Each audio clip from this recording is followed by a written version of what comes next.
Welcome to week 12. I hope you enjoyed reading Trifles. I got a lot of emails this week. Many of you actually found it sort of a relief to read the plays.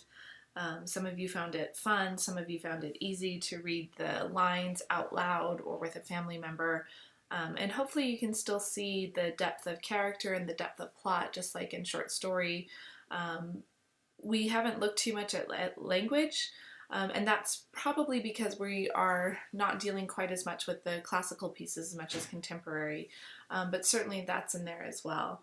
I do want to point out a couple of things coming up. I know a lot of you are registering for spring term, and that's great. I am going to point out here on the schedule that I am teaching 2 creative writing classes. These are not online, these are face-to-face classes. But they are creative writing, and so this is where my field of expertise lies, particularly in fiction and in poetry. And for the first half of both of these classes, we spend reading and understanding what good contemporary fiction looks like, particularly novel and novella, and what does good contemporary poetry look like. And then we spend the other half of the class writing a whole bunch of stuff in service to that. So I do want to point those out. Those classes fill up really quickly, but they are a lot of fun. They're a lot of work.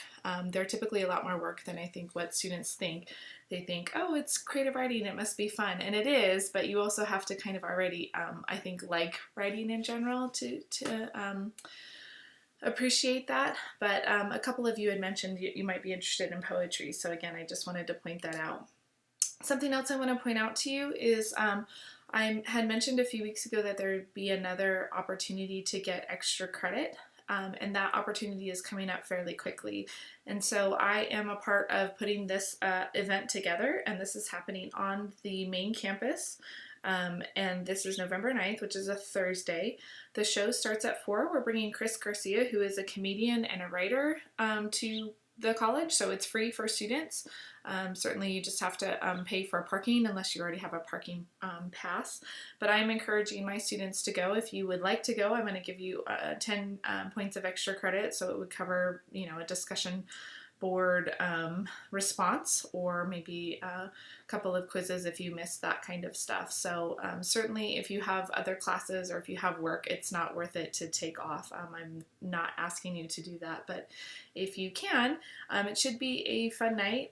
If you are interested in going next week, I will post a little questionnaire or directions on how to make sure that you can get your 10 points of extra credit.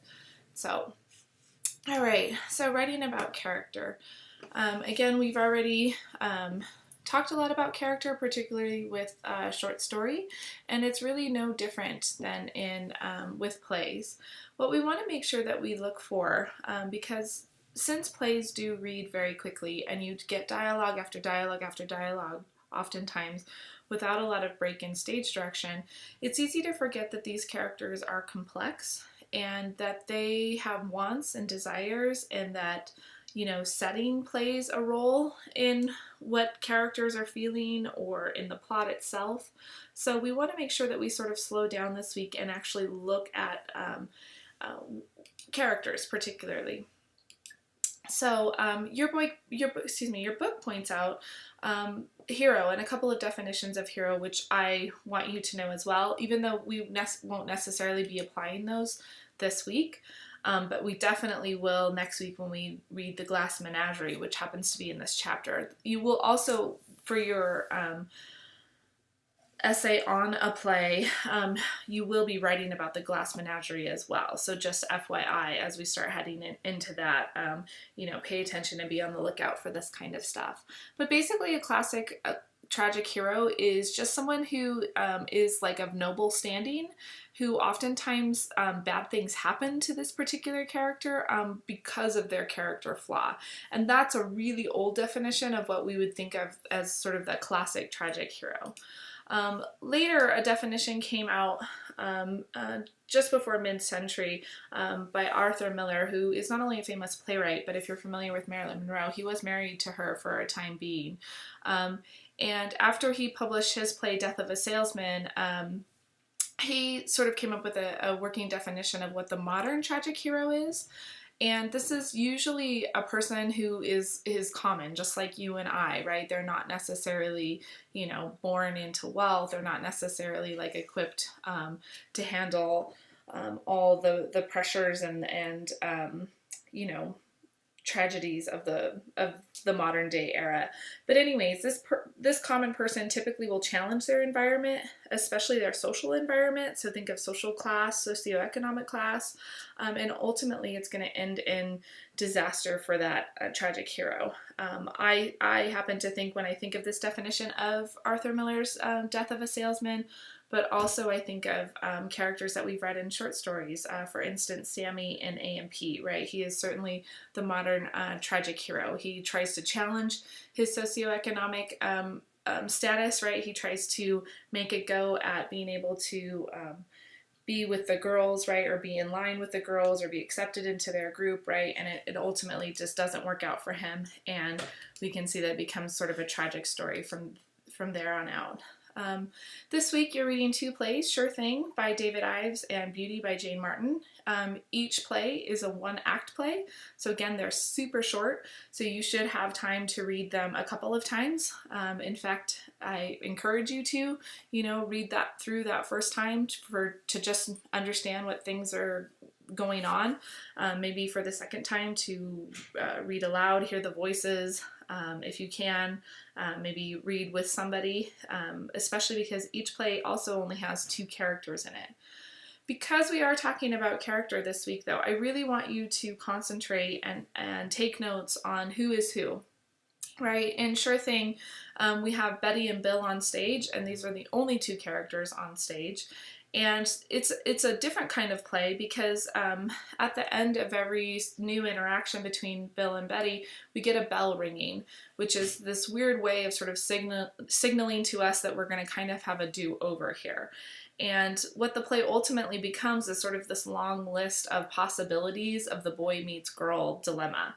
And so even though each scene is different, what does it say about each character? So what I want you to be thinking about when you're reading this is when the bell rings, right? Why is it ringing? What was wrong with the thing that was said by the last person? Because ultimately that's what shuts the scene down. I also want you to think about things like, you know, what does Betty want in a potential meet cute, right? What does Bill want? Think about the title, Sure Thing. Is this a sure thing? If you happen to go to a coffee shop, is it a sure thing that you will meet someone and, you know, ultimately like spend your life with that person? What might Ives be trying to say about meeting people and the difficulty of that? In Beauty by Jane Martin, again, we have two characters on the stage here. And it's really important early on to make distinctions between the two of them, especially because you have two female characters. They both initially are talking over each other, so it's kind of hard to understand who wants what. So again, if I were you, I would strongly suggest sort of just maybe doing just a two-column note take on your, in your notes, just everything that Bethany sort of says and wants and everything Carla says and wants. Again, this becomes important to the plot because things start getting confusing towards the end. Pay particular attention to the definitions. So who identifies as what? Particularly, we get some definitions of, smart girls and pretty girls versus beautiful girls, right? What's that definition and who belongs to which things? Be sure you do read through the plays first. There are a lot of versions on YouTube, and I was watching a couple of those this morning. And, what's always hard about assigning those videos, even though they're fun to watch, is that the actors and the directors interpret the lines so much differently than how you would read them. They might sort of overact them or emphasize certain things. And so I want you to read the play first. We are talking about what is on the page and not how it is performed. So it's okay if you want to view those videos, but I strongly suggest having your own interpretation first. In fact, I would just stick with the plays and not bother to watch the videos, but I know for some of you that helps you maybe to reinforce some of those ideas there. So for this week, let me see here, week 12, should feel like a normal type of week in that you're just doing a tiny bit of reading in chapter 30. You're going to read Beauty, you're going to read Sure Thing, you're going to take your quiz by Wednesday, post your discussion board by Thursday, and your 2 discussion board responses by Saturday. If you have any questions or comments, certainly feel free to stop by my office or email me or call me, and I will see you guys on the discussion board. Bye.